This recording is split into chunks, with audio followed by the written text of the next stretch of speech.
Happy Friday, everybody. Chris, here we go. Happy Passover and happy Easter to everybody out there. Good Friday for those of you. And hopefully it'll be a good Friday for what we're going to be doing this afternoon. We got some fun stuff coming along. And USFL. So we've got show and tell. We'll show you our show and tell for the USFL. All things Birmingham, as we like to say, coming up. So Chris, last night, if you were a fan of anything Washington, it wasn't a good night. The Nationals got tanked in Pittsburgh, and the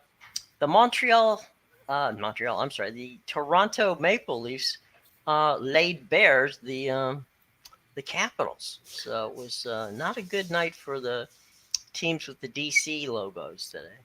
But it was a good night for me because, the Leafs won. So, well, the Cubbies are playing good baseball. Yeah, that's true. They did beat Colorado yesterday. I said that game would stay under 11. It only got to 7? Yeah. I think it was 5-2. Yeah. It was weird, though, for that Leafs game to see them score 7 goals and not see Austin Matthews score any of them. So there's that. Yeah. Though he did have 2 assists, so he's now in the 100-point club, joining the only guys to score 100 points for the Leafs in the last half century. Doug Gilmour did it twice in the 90s, and Darryl Sittler in the 70s. So some pretty rarefied air for Mr. Matthews. Well, good for him. And of course, we talked about it last week or the week before. I can't remember, but our condolences go to the family of Mike Bossy, who passed away today at the age of 65. Phenomenal hockey player. Yeah, for people that aren't familiar with hockey from the 80s or anything, everybody talks about Gretzky and the Oilers, but before Gretzky and the Oilers, there was Bossy and Trottier and Dennis Potvin and John Tonelli and Billy Smith and the Islanders, who won 4 straight cups from 80 to 83. And Bossy was, I would have to say, he was probably the quintessential goal scorer of that generation. I know everybody wants to talk about Gretzky scoring 92 and everything else, but you look at what Bossy did during that era where he was so consistent with putting the puck in the net. He averaged better than 57 goals or something like that a season in his career. He had, if you look every year, his first 9 years in the league, he scored at least 51 goals, and in his final year, he retired at 30. Remember? Yeah. In 63 games as a 30-year-old, he had 38 goals and 37 assists before hanging it up. I think there's a lot of guys in the league that would kill to have that be their best year, much less their worst year in a 10-year career. But yeah, our thoughts on going out to the Bossy family and the Islanders organization as a whole, because Bossy was such a key cog in that organization for such a long time. And we did mention this earlier, but I believe today is the funeral of Dwayne Haskins, outstanding quarterback at Ohio State University, and someone who at the tender age of 24 was trying to get things together as a member of the Pittsburgh Steelers. And, I know Coach Tomlin is someone who's a phenomenal man, and he and the organization, along with everybody in the NFL and all of our fans of the NFL, to wish the best to the Haskins family for that tragic accident that happened this past week. So heavy hearts from there, but we go on and we move on to there's a lot of action here on Friday. And we're going to start things off with our buddies at DraftKings. DraftKings, if I hit the button properly, there it is. Okay. DraftKings has a promo for Max Wagers Network. And, of course, that's winners and whiners, picks and parlays. Here's the deal, guys. It's pretty simple. Bet $5 to win $200 in free bets when you make your first deposit, and bet of $5 on any Major League Baseball money line. You win $200 in a free bet. Okay, so that's the deal. You have to use the promo code, and it's WAW, which is Winners and Whiners Video. Get all the information in our show box below where everything good happens to be. All right, cool. So, Christopher, where do we go today, opening day? Going to baseball? Yep. All right, here we go. Yeah, it's the Yankees and the Orioles. Everybody loves, Baltimore, especially when you're the team playing them, because let's face it, the Orioles haven't been good in recent years. And you can't expect things to be a whole lot better this season when you look at their pitching staff, which is pretty much a train wreck. The Yankees 4-3 now. They beat Toronto last night. And it seemed like nobody wanted – if you were the losing team in that series, nobody wanted to score any runs. I believe – I'm going to double-check this. I believe that the losing team was shut out in all 4 games between the Yankees and Toronto. Let me double-check here. I think you're right. I didn't say schedule, but, that's the way this thing wants to work today. Click one button and have it bring up something different. What do you want? Yeah. Oh, no, I'm sorry. 3 of the games were shutouts. I forgot the Garrett Cole Jose Barrios game ended up 6-4, but still 3 shutouts in 4 games in the series. So we actually saw some good pitching. The Yankees part of a 3-way tie atop the AL East with the Rays and the Blue Jays. All those 3 teams 4-3. Mm-hmm. Meanwhile, Baltimore, well, they're where Baltimore usually is this time of year. They're mathematically eliminated. Yeah, they're 1-5. They're 2.5 games off the pace already, and we've only played a week. Jordan Montgomery had a no decision in his debut against the Red Sox, took a ball off at the back of his knee in that game, so he threw 3 1/3 innings. He says he's good to go tonight. He'll face Jordan Lyles, who was roughed up by Tampa Bay in his opening start, giving up 5 runs in 5 innings, walking 3 and striking out 2. Let me just stop you for a second.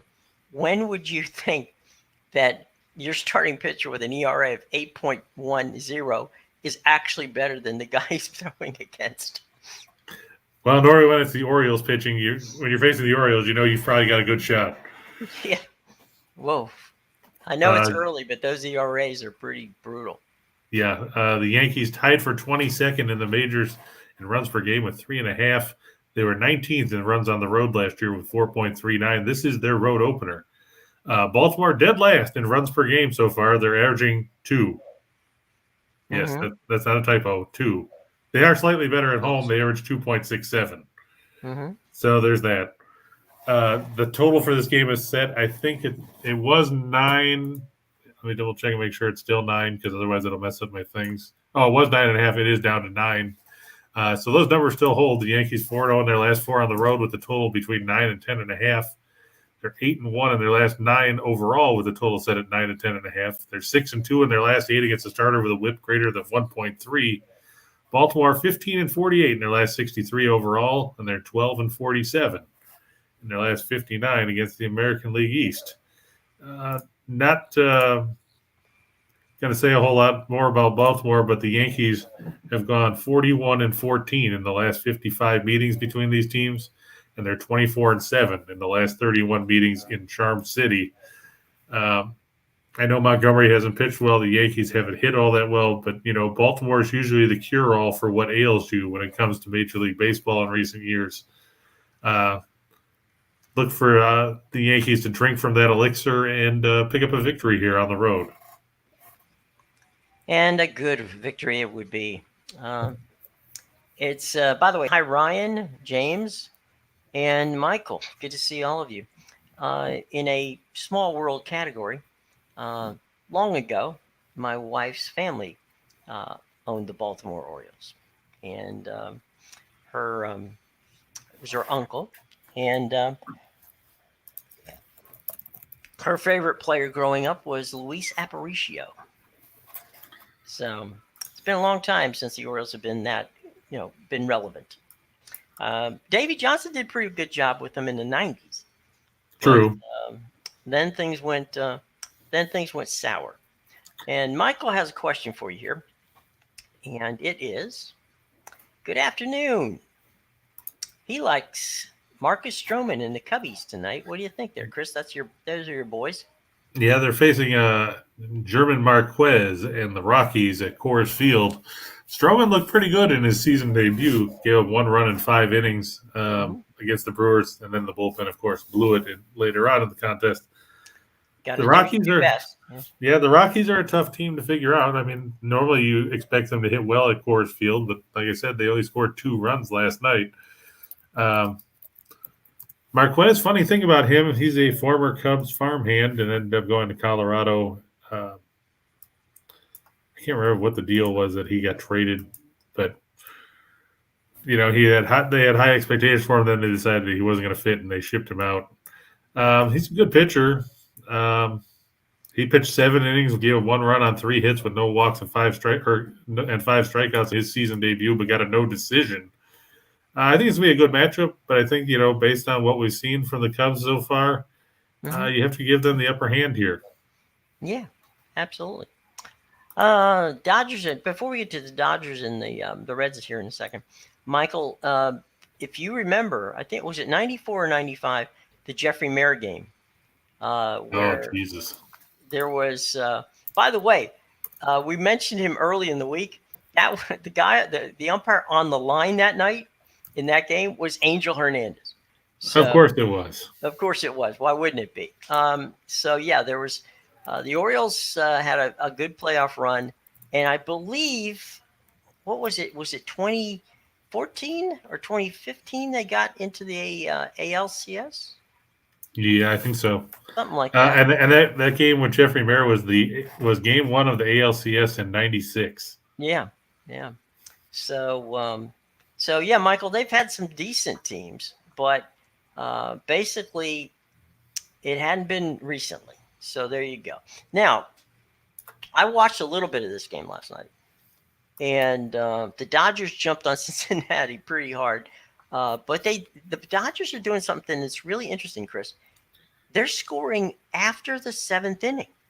Yeah, that was the big thing yesterday. After the 7th inning. They've scored more runs after the 7th inning this year than they've scored in total before the 7th inning. Yeah, they had 6 in the 8th last night to break a 3-3 tie. Of course, the game shouldn't have even been tied, but David Price, nothing like falling behind 3-0 to a guy, having a pitch fouled off, and then thinking you're going to sneak an 83-mile-an-hour changeup over the middle of the plate, belt high, thinks that somebody's not going to tattoo it. That's what tied the game. Yeah, it cost Buehler a win. Then they had, of course, like we said, they scored 6 in the 8th. Yeah, Trey Turner had a RBI single, and then Smith drove a 3-run homer, and at that point you could turn the lights out. Cincinnati now 2-5,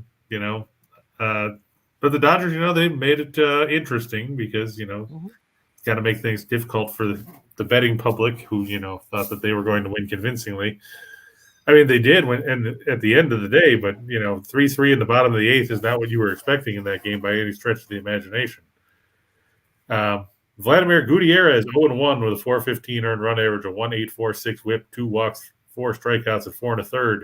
Going to go against Tony Gonsolin, who has no record, a 3 ERA, a 2 whip, 1 walk, and 3 strikeouts. He only pitched 3 innings in his debut against the Rockies last weekend. The Reds 16th in runs per game at 4.29. They're 11th in runs on the road at 4.4. The Dodgers 4th in the majors, averaging 5.67 runs a game. They were 7th in runs at home last year with 5.06. Of course, with only 1 home game, you could say, hey, they're averaging 9 runs a game at home. That's not really a stat you can base yourself on after 1 game. The Dodgers 54-17 in the second game of their last 71 series. They're 54-18 in their last 72 with the total set between 9 and 10.5 runs. They're 113-41 in their last 154 home games against a right-handed starter. The Reds 1-4 in their last 5 against righties, 1-5 in their last 6 against teams with a winning record, and 0-4 in the second game of their last 4 series coming into this one. Let's face it, I know the Reds played well against Atlanta. Since then, they haven't done squat. They lost both games to the Guardians. They got lost yesterday. They'll probably lose today. Odds are they'll lose tomorrow. And, they might lose Sunday too, just to, keep a trend going. Even things out. Yeah. Then they'll be 2-8. Nobody will talk about the Reds anymore. Quick note to those of you. Tonight's Apple TV Plus game, which you can stream for free, is the Rays and the White Sox. So that's your option. By the way, quick consumer note: you have to have a Apple ID to log in to watch the game for free. Okay. Now, if you're an Android user like myself, you may not have an Apple ID. So I'm giving you this information ahead of time. So if you want to stream the game tonight, get yourself an Apple ID because that is the only way you can access it. So Oh, and I see the late game for Apple TV is the aforementioned Reds and Dodgers. it is, yeah, it is. So the Dodgers and the Reds. And by the way, I did check out Apple TV Plus, and they do. They bought from DAZN the Whip Around, which is basically the same thing as you get on the MLB Network, where Harold Reynolds and Matt Vasgersian and the guys sit around and they talk about the games as the games are being played. So it's pretty entertaining. So check out Apple TV Plus tonight, and remember you have to have an Apple. Plus subscription to watch. ID to watch it. So be forewarned and give it a try. All right. James says Stream East. So not quite sure what that means, James, but let us know. All right. So from the okay, here we go. Oh, here's. Yeah, you're right, Michael. He was. I've got Marquez crossed up with someone else. Probably Archer, because Archer got traded to Tampa Bay in a deal. So yeah, Marquez was signed by the Rays, and then they traded him for Dickerson. Yeah, he was signed at 16. So he was. I don't know how old he is now, but he was. He can't be too old. 23, 24? Yes. No? Let's see. He's 27. Really? Yep. Okay. Well, yeah, I figure he came up in the majors in 2016. Yeah, Archer was a Cub, he says. Okay. Yeah, Archer was. Archer got traded. Yeah, Archer. I got Archer and Marquez crossed up. Right. Okay. It happens. Okay. Yeah, now you look at Archer, and Archer's a sad sack piece of crap. So it probably worked out that we traded him, because he never really panned out the way anybody expected. I will say this about Chris: he is an incredibly nice guy, and he's an incredibly well-spoken guy. I have no doubt that Chris Archer is going to be on TV somewhere, probably sooner than later. He's definitely got the TV vibe down. He did some TV whenever he was injured, and it turned out very nicely. All right, he was traded to Tampa Bay in the deal that brought Matt Garza to Chicago back in 2011. Yeah, my God, how many times was Matt Garza traded? That was, man, he's one of those suitcases. He played for everybody. All right, so what? We're going to the ice tonight. Right now? Yep. There's only 2 games on the ice tonight, so there you go. We got them both covered. The Panthers and the Jets. Yeah, I know Sly will be disappointed, but Winnipeg, they had to fly to get out of that weather up there, and now they go to Florida tomorrow. They've got Tampa Bay, so it doesn't get any easier for the Jets. And we've talked about how Florida is a tough place to play if you're a visiting team. Especially when you're trying to fight for your playoff lives like the Jets are. Mm-hmm. You look here at the numbers: the Jets 16, 13, and 8 on the road. Florida 31 and 6 on home ice this season. Connor Hellebuyck 27, 25, and 10 at 293 goals against, a 911 save percentage, and 4 shutouts between the pipes for the Jets. Supposed to be, and I say supposed to be because you never know with Andrew Brunette if he's going to switch it up and go from Sergei Bobrovsky to Spencer Knight. But as of right now, it's supposed to be Bobrovsky 35, 6, and 3 with a 2.7 goals against, a 911 save percentage, and 3 shutouts. You talk about Florida and their offense. It's even more dangerous at home. They average 4.14 goals a game overall this season, which leads the league. On home ice, that number jumps up to 4.68 goals a contest. Tough to win when you're playing behind the 8 ball on the scoreboard all night. You look here, the Jets in the middle of the road offensively, 3.08 goals a game. That drops to 2.78 on the road. and they give up 308 a game. So that shows you what their goal differential is. Nothing. The Jets, or the Panthers, I should say, 12th in goals against at 2.9. They're 4-0 in their last 4 against the West. They're 7-1 in their last 8 after giving up 2 goals or less. They're 44-8 in their last 52 as a home favorite. Winnipeg just 3-13 in their last 16 after allowing 2 or less in their last game, and they're 1-4 in their last 5 against teams with a winning record. Just a rough stretch for the Jets here. Like John said, they need it. Unfortunately, just because you need something doesn't mean you get it. That's the way the world works. Unfortunately, if you look at the standings, Winnipeg currently enters tonight. Let's see. They are 8 points behind Dallas for the second wild card spot with 8 games to go. And with, like we said, tough sledding with playing tonight against Florida and then having to go and play Tampa Bay tomorrow. It could make for a real uphill climb. Well, and Tampa Bay also is in a position where they need to win too, because they had some backsliding in that. So yeah, they were fortunate to win yesterday over Anaheim. Yeah, in overtime. Yeah, and but they did catch a break because Boston fell to Ottawa. Thanks a lot, Bruins. Normally I don't like Boston at all. Obviously, an original 6 rivalry in the history of them knocking Toronto out of the playoffs multiple times in recent years. But come on, you were playing a Senators team that's playing for nothing but pride, and you were playing at home, and you still lost. Yeah. So, screw you, Bruins. Yeah. The Isles and the Canadiens. Yeah. Yeah, this is called the other game on TV because it's the only other game on the schedule. And, yeah, the Islanders 34-30-9. They're 15-17-5 on the road. Montreal, who cares? They're out of the playoffs. They've been out of the playoffs for a long time. The big storyline tonight, not that Semyon Varlamov is supposed to start. Personally, I would have started Sorokin, even though he lost yesterday to Pittsburgh. It's that Carey Price is going to make his first start of the year for the Canadiens.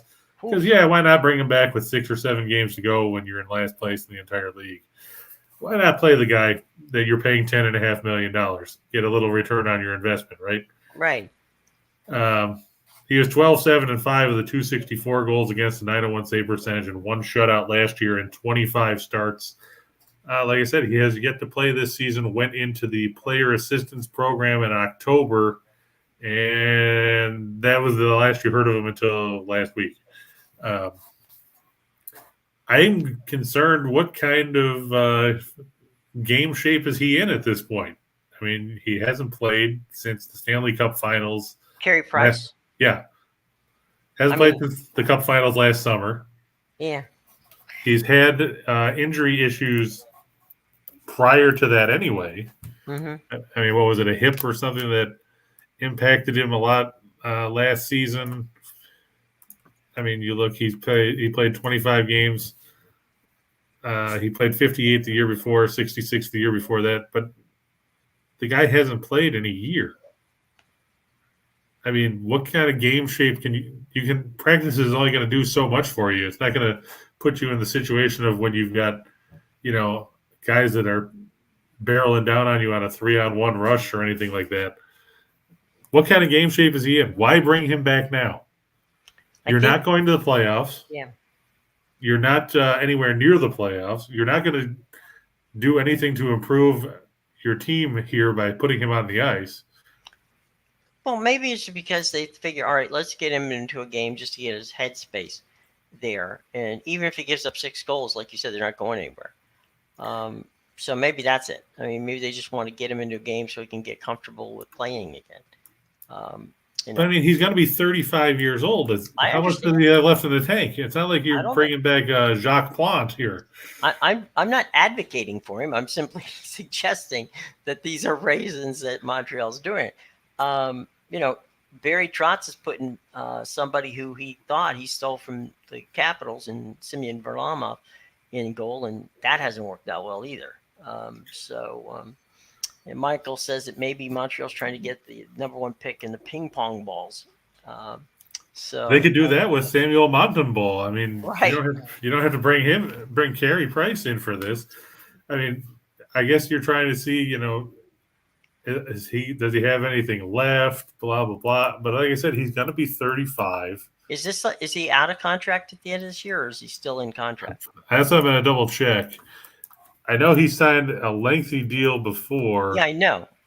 Is this an extension? Was this part of an extension? Or Let's see. Double checking here. Let's see what his contract. Oh no, he's under contract until 2025-26. oh man, okay. So his cap number is $10.5 million all the way through 25-26 when he'll be 38. John thinks that maybe they're showcasing him for off-season trade. Nobody's going to want to pick him up because nobody wants to pay $10.5 million to a goaltender that's 35. Well, that's where dead money becomes an issue, right?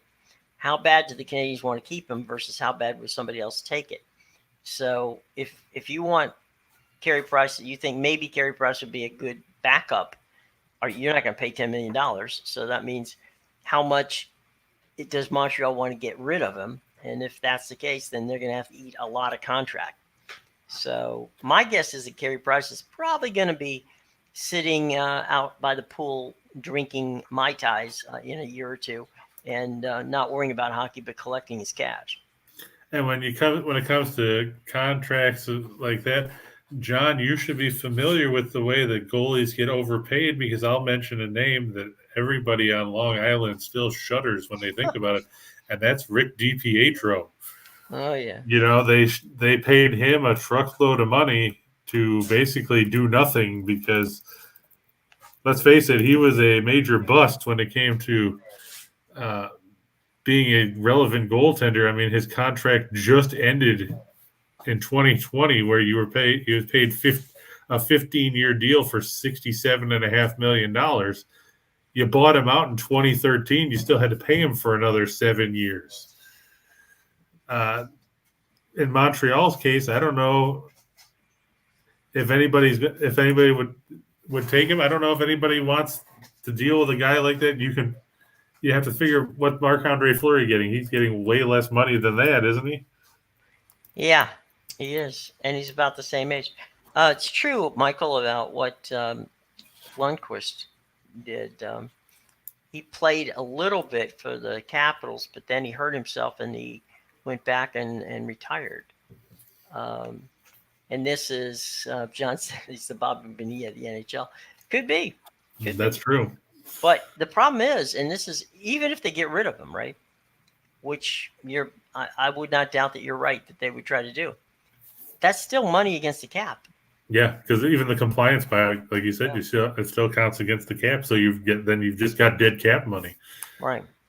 And that's what happens when you overpay and somebody doesn't perform. So there's that, which is not necessarily a good thing from anybody's state of mind. Hey, you know what? Let's talk about something that is a good thing. And that's something that's from our buddies at Caesars. Now, Caesars Sportsbook is giving you first bet insurance all the way up to $1,100.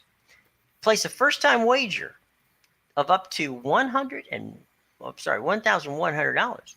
You get it back in the form of a free bet, even if you lose. Okay, so there's no way you can lose giving this a try. So go out and give it a try. But first, you have to understand something, and that, of course, is you're going to have to use our promo code, because this is a deal just for those of you watching us right here on the Max Wagers Network. All right. So you got to hit that promo code, enter it, click in the show box below, and you'll be good to go. Now, remember, you got to be 25 years of age to participate. And always, always, as we say right here, bet responsibly. Okay. We ask you to do that because it's the right thing to do. All right. Okay. So we have playoff action on the hardwood tonight, right? One last thing to throw about Carey Price, Jim. His cap hit is the highest among any goaltender in the National Hockey League. Oof. Well, there you go, boys and girls. So, all right. Nick has a question before we get to hockey. And that is, Giants, Yankees, Rays. Like it? It's a parlay. What do you think? I actually, I'm a little leery about the Giants because they haven't scored a lot of runs. I know Rodon's pitching today, but Zach Plesac looked good for the Guardians, and Cleveland's played some good baseball of late. Tampa Bay, I don't know what to make out of them. They played good against Baltimore, then they played horrible against Oakland. They're throwing, Drew Rasmussen today? I think so. The one thing I was going to look up about him was I wanted to know if he was related to Dennis Rasmussen or not. But it's going to be Dylan Cease for the White Sox. And Cease is another guy that the Cubs traded in their run to try and get another World Series title. But I lead with the White Sox, and I lead with the Guardians just because I like the way Cleveland's pitching staff is. And with the Giants not scoring a bunch of runs, that plays right into Cleveland's wheelhouse because they don't like to score either most of the time. That's a definite under on that one. Yeah, and playing in the weather, how are the Giants going to adapt to playing on the shores of Lake Erie and everything else? They're not familiar with the ballpark. Rodon is because he pitched for the White Sox, but right. You're going to have. I imagine there's going to be wind. I imagine it's not going to be great weather. So I was going to lean. I leaned towards the Guardians myself. Well, at least it's not on the banks of the river. I mean, banks of the Ohio, the Cuyahoga, Erie, because that was having worked in that old stadium. That used to be really cold. And yeah, Cleveland Stadium was it was adult too. Very cold. Only it's nicer. It's a nicer building, but it's still cold. And Mike, even if the compliance buyout is 58% against the cap, you're still sucking up $5+ million a year for the next 3-4 years on price. And $5 million on a cap is that's a drag. Yeah, because you're talking about the cap's 82 or 83 million they're projecting, so you're chewing up 6-7% of your cap on a guy that you don't even have.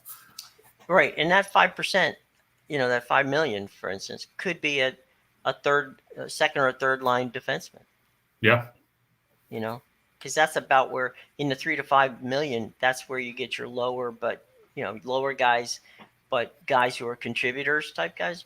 And yeah, exactly. You got to look at the cap and say, crap, $5 million against the cap. That's one less player we're going to have. So it does, unless they can figure out a way to make it work, it's going to be tough.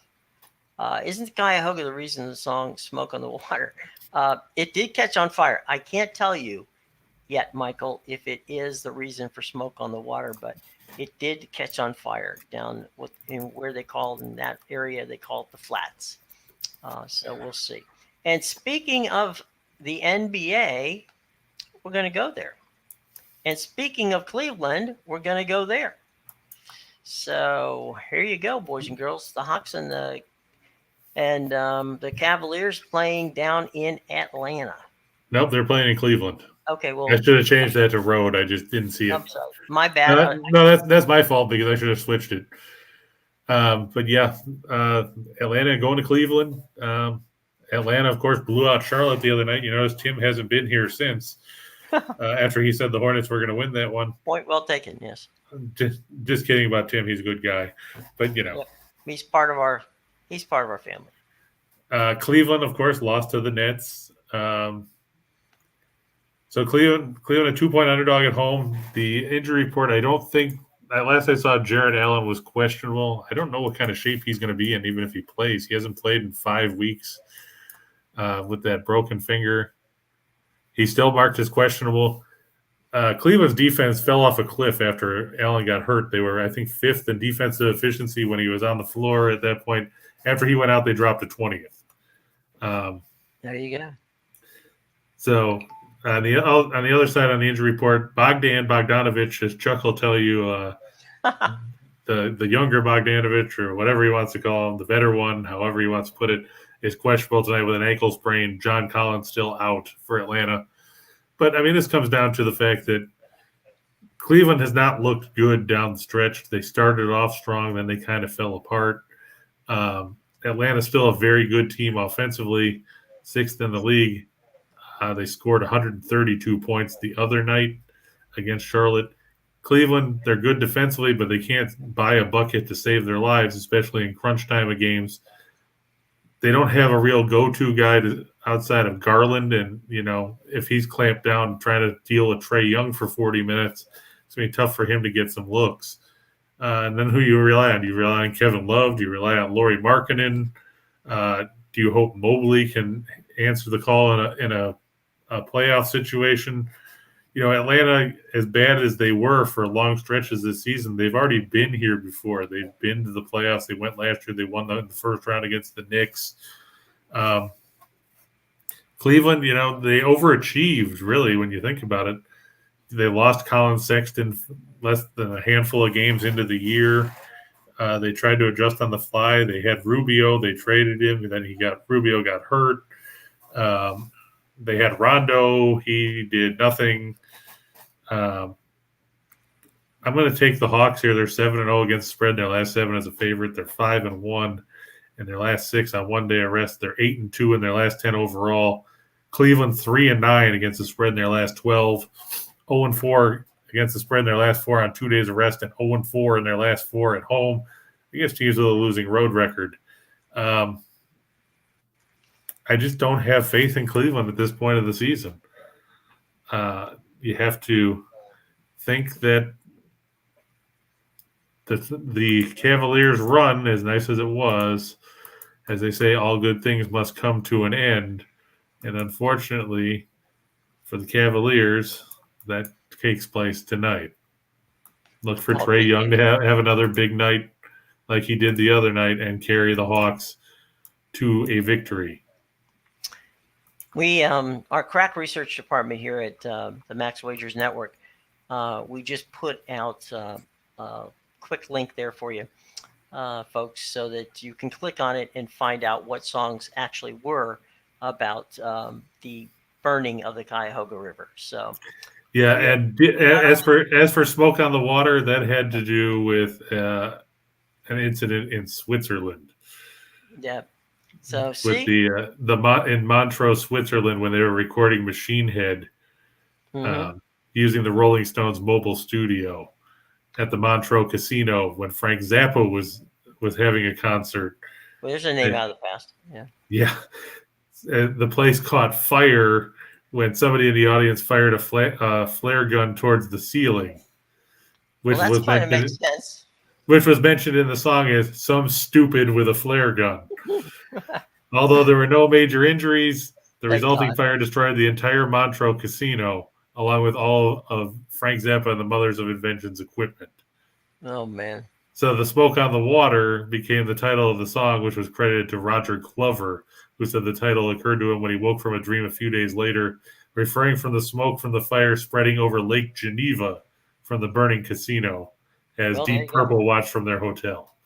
So there you go. Music trivia brought to you by the letter Q, the number 7, and tacos. That's right. We're a full service thing here. Not only are you going to find out about all your best bets for the weekend, you've hit us with trivia. We do our best to make sure you know it all. And by the way, the Burning Cuyahoga, which actually was about the Burning Cuyahoga, was a Randy Newman song. So there you go. Anyway, good old Randy Newman. I think was it Ryan that asked me about the Nationals tonight at bounce back game? Look, they've been playing win one, lose one so far, so I wouldn't go against them in that regard. And Pittsburgh and Washington are mirror images at this point of each other for the moment. So, who knows? Mirror images of dumpster fires. Yeah, nobody said it was a pretty mirror. It's just a mirror. So yeah, we'll see, Ryan. Buddy, if I honestly knew that would be a good thing. But for the record, I think the Nationals are going to bounce back. I think Eric Freddy can outpitch Mitch Keller. But then again, I think Helen Keller could outpitch Mitch Keller. So, we need a drum roll. Anyway, so there's that. So all right, cool. Hawks, Cavaliers, and looks like Atlanta's moving on to play Miami, right? First round. Yep, another like a divisional rivalry. Yeah, and the Hawks and the Heat are nothing like a divisional rivalry, but they're, you know what, they're going to have to be for tonight. You know what? That's just the way it is, right? For tonight, that's what you get. And what else is going on here, Chris? Is there any more? We got one more. Oops, I didn't touch it. No, that was me. Pels and the Clips. Now, take note in case you've been living under a rock this afternoon, or you didn't get the memo. This line has shifted dramatically. The Clippers were originally favored by 4. Then it came out that Paul George has entered the health and safety protocols and will not play tonight for the Clippers. So, of course, the line changed in a hurry. PG3. Yeah, so he's not going to play. Kennard is questionable. Kawhi Leonard, of course, still not playing. Meanwhile, for the Pelicans, the only guy that you know isn't going to play is Zion. So, who cares? They still have Randall, or not Randall, they have Ingram. They have Valanciunas. You got CJ McCollum, who had a big game to help the Pelicans get past the Spurs the other night. Originally, I had backed the Clippers, and then I found out George wasn't playing and said, well, the reason why the Clippers got hot down the stretch was because George was back. Well, now he's not here. So you're trying to figure out who's going to step up for the Clippers, and the answer is good luck figuring that out. You look at the rest of the rotation. I mean, you got Reggie Jackson. No, not that Reggie Jackson who hit 3 homers in the 77 World Series game against the Dodgers. No, Reggie Jackson, the guy that used to play for the Pistons and the Thunder and insert other teams. Are you going to rely on Norman Powell? He's played 5 games for the Clippers since he got traded from Portland. I don't know what you can expect from him at this point. He came back down the stretch after missing a bunch of time with a broken foot. You got Marcus Morris. He only played 54 games. And then you're down to like Terrence Mann and Robert Covington and Zubac. So you got a bunch of guys that are decent role players, but you don't have a go-to guy on the offensive end now, and that's a problem. Because if you look at the Pelicans now have McCollum. They've got Ingram. Like I said, Valanciunas is good. Herb Jones has turned out to be a really good find in the draft. He can play good defense and make a few buckets. Like I said, I liked the Clippers when he wasn't hurt. But now that George is out, I had to switch things around. The Pelicans 13-5 in their last 18 on the road, 7-3 in their last 10 when their opponent gives up at least 100 points. Clips 7-19 in their last 26 on 2 days of rest. Of course, they lost to Minnesota on Tuesday night. And the Pelicans 38-17 against the spread in the last 55 meetings. It's only a 1-point line, so the line has shifted 5 points from what it was originally. Because, like I said, the Clippers were favored by 4 as of late last night. Now it's 1.5 in favor of the Pelicans. So I'm going to ride New Orleans here. I'm just worried that the Clippers won't be able to generate enough offense. I mean, they only scored 104 with George against Minnesota, and we know how bad the Timberwolves can be defensively.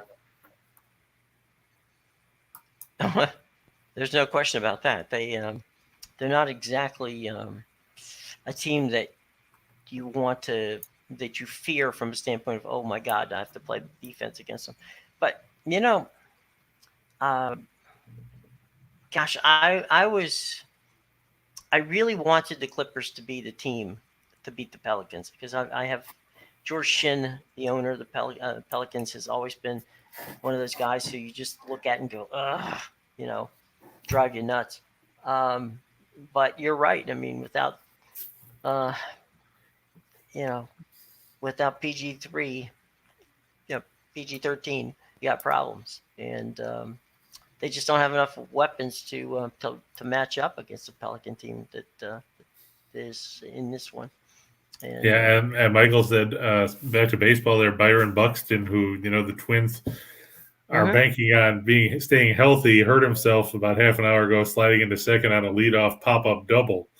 He walked off on his own, but slapped the ground hard, knowing something's up. So hopefully for the Twins and for Buxton, it's not a serious injury because that kid's got a world of talent, but he always finds a way to end up getting derailed by some freak injury. I mean, he could probably be an MVP candidate if he wasn't on the IL half the time. Yeah. One of the things that concerns, he's kind of like Trey Turner, who the Dodgers, who was with the Nationals. They play so hard that sometimes they forget that you can play hard, but you don't have to play silly. And I remember Trey Turner, just before he got traded, as a matter of fact, went for a triple to get the cycle. And when he slid into third base, he slid with the oven mitt hand, and the oven mitt hand got stuck under the bag, and it hurt his hand clearly, and he was out for a few games. And same thing, and Schwarber then got hurt, and so basically then they started trading the entire team away because things were going south. But there are guys early in his career. Bryce Harper was that way. Bryce was banging off walls. He was doing all kinds of crazy stuff. As a matter of fact, one of my favorite things to see about Bryce was before a game one day, we were in the press box and looking out, and Bryce, they were, early in the game. I mean, early in the day, they take outfield practice in baseball and batting practice. Jason Worth, who's one of the absolute great clubhouse comedians, went out to right field and took some yellow tape and marked it off like a dead body was against the outfield wall, and said, and then used a pencil and said, one of those marking pencils, and said Bryce Harper. And so, when Bryce came out, he saw that, there was that imprint of him on the wall. So yeah. Andrew McCutchen is, Michael said he would compare Buxton to McCutchen. McCutchen also, a career, you wonder how well he could have been had he not been constantly injured, both with Pittsburgh and then, in the trade to Philadelphia and other places. So, yeah, I mean, there are those players who just are immensely talented, but just can't buy a break when it comes to getting hurt. Yeah, and Brad, I agree with you about the Hawks. Cleveland doesn't look right. They haven't looked right since Allen got hurt. They don't play defense the way they did early in the season, and they don't have a good offensive rotation to work with either. Right. Even with the right Bogdanovich. Right. So there you go. All right. So show and tell time. This weekend we're getting back to the USFL. Now this, boys and girls, is my Tampa Bay Bandits sweater, which was given to me by the late, great Mr. Burt Reynolds when I used to produce, and actually directed, the USFL in the 1980s. And they're back. Whether that's good or bad, that's up to you guys. But they start tomorrow, Chris, on NBC and Fox. And I think they've got a pretty good chance of making it because both Fox and NBC have invested heavily in them. The NFL is lending them some of their officials, and they're playing all their games in Birmingham, so you're not going to have to worry about an audience. The running the league the first year is going to be amazingly cheap because there's no travel. That's true. And basically everybody practices there, so very interesting. Michael, thank you very much. This sweater is a little pitted at this point, but and still fits, but it's nice to have. Who's playing? Ryan, are you playing golf somewhere? You said you're playing golf? Yeah, he said he's on the course in Delaware, I think. Yeah. You're on the course in Delaware? Where? I mean, there's a lot of good golf courses in Delaware. Red Sox getting killed by the Twinkies. Oh, ouch. Okay. Yeah, it's 4-0 in the bottom of the second. Okay, you're in Delaware. Fair enough, Michael. Ryan, I'm sorry. Beautiful. Oh, Dover Air Force Base. Hey, Ryan, have you been to Dover Downs and Casino over there? Well, he'll get back to me. All right. All right, let's go for 2 for the money. That sounds fun. How about it, guys? Alrighty. For the money? Why not? We got nowhere else to go. Oh, you went there today? Okay. Good people over there. Good people. Florida Panthers. I think we've seen these two. Actually, we've seen these four. Yep. Makes it easy, doesn't it? It does. I mean, the Panthers over the Jets, we talked about it. Florida's a very good team at home. Winnipeg's going to be battling the fatigue of the travel and the weather and all that. And then they've got to play Tampa Bay tomorrow.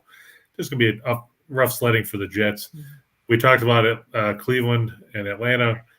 We've talked about how bad the Reds are, and the Dodgers. The way they pile runs on late helps make the run line look better, like they did yesterday. And the Pelicans and the Clippers we talked about with no George. Who do you rely on if you're the Clippers? And the answer is nobody knows. You got nobody. Billy Crystal, he's a Clippers fan. Maybe he can suit up. You never know. He's short, but he's got a good outside shot. All right, so let's go 4-4 for the show. All right, we got the Yankees over the Orioles, which we talked about, Montgomery and Lyles. I like the White Sox over Tampa Bay. Tampa Bay's is back to the point where they've got to prove to me that they actually want to play baseball, because when you lose 3 out of 4 to an Oakland team that has at home, that has minimal talent, and I'm not taking anything away from the A's. I mean, they won those games fair and square, as far as I know, but they're still a bottom feeder team that traded away the core of their lineup that got them to the playoffs multiple times in recent years. And you made them look good with a bunch of scrubs. So Tampa Bay's got to prove it. I think Dylan Cease will pitch well for the White Sox. Michael, is it still windy in the Windy City like it was yesterday? I saw a couple of those pop-ups where the guy hit the ball about 8 miles up in the air and nobody fielded it. He ended up on second base on a ball that went about 6 feet in front of the plate. But I think game time temperatures in the Windy City is supposed to be about 40 degrees. Not really what Tampa Bay wants this time of year. I just think Chicago should get the win at home. The Blue Jays over the aforementioned A's, Tampa Bay, beating them 3 out of 4 is one thing, but facing a Toronto team that's got a lineup like the Blue Jays have with Guerrero and Bichette and Springer and Chapman and all those guys is a different story. Dalton Jeffries is going to go against Ross Stripling. Stripling's going to work probably as an opener type of guy. It's probably going to be a bullpen type day for Charlie Montoyo because they pushed Hyun Jin Ryu to tomorrow, give him an extra day of rest. But I think the Blue Jays have enough in the bat so that they can overcome that situation and get the victory. And we talked about the Islanders, win this one for Bossy, when the Islanders were making those runs to the Cup, inevitably one of the teams they'd have to deal with in the postseason was Montreal. And it would only be fitting for them to give Bossy a proper remembrance by beating the Canadiens tonight, even if it is Carey Price's return to the ice this season. And let me ask you a question.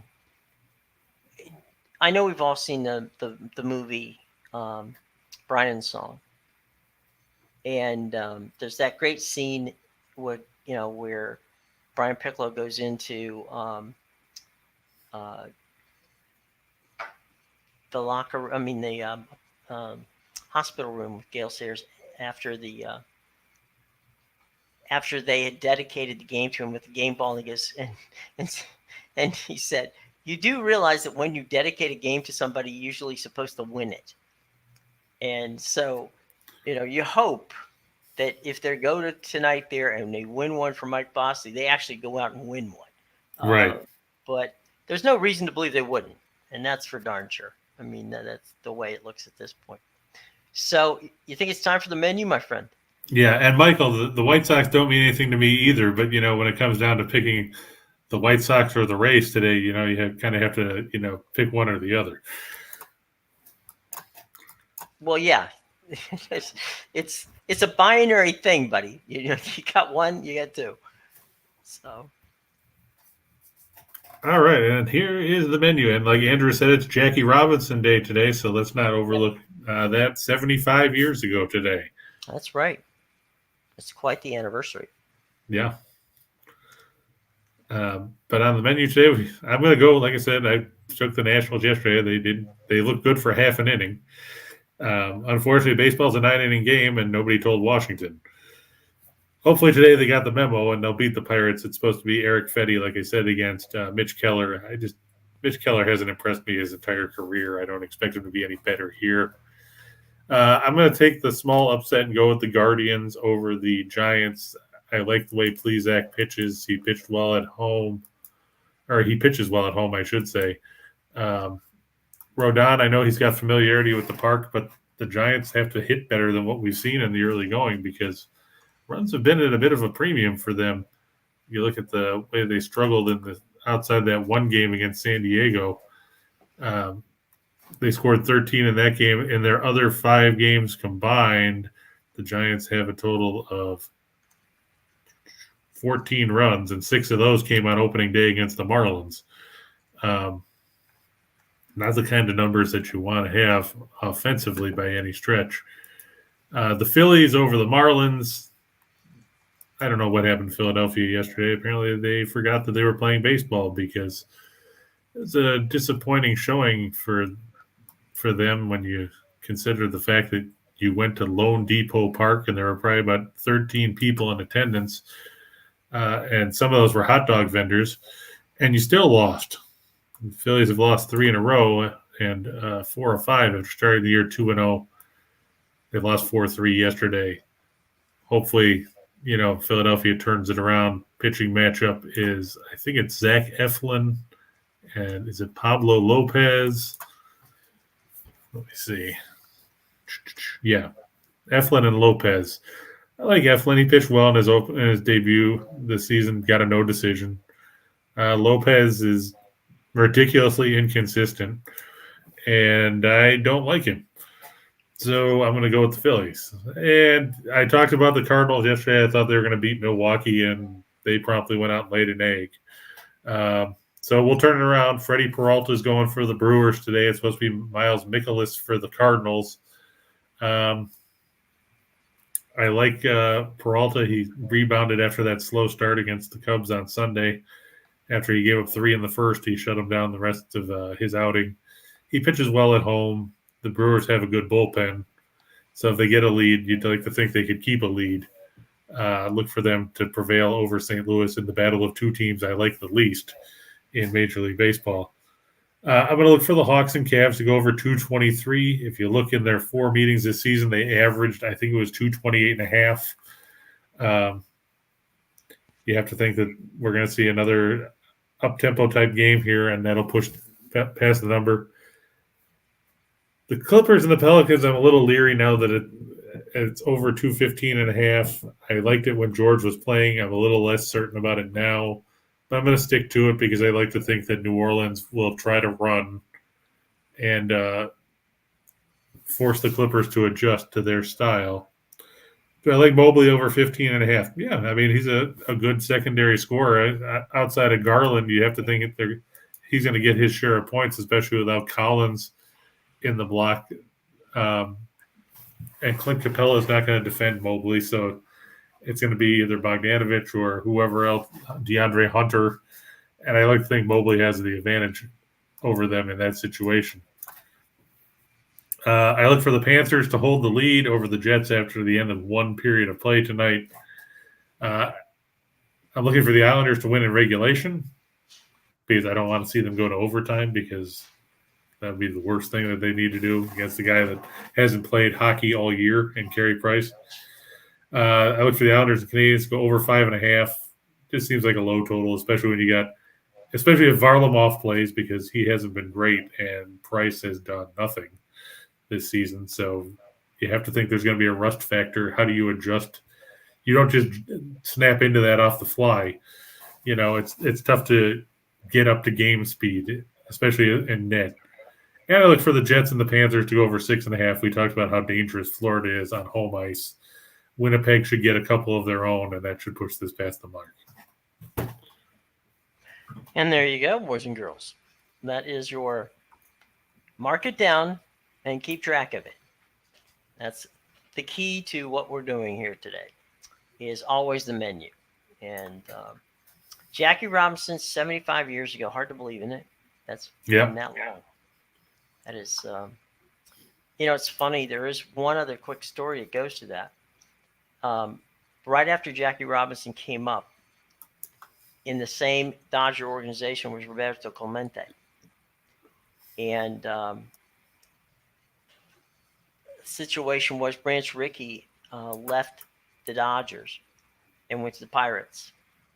And he called up his predecessor at the Dodgers and said, "Are you bringing Clemente up?"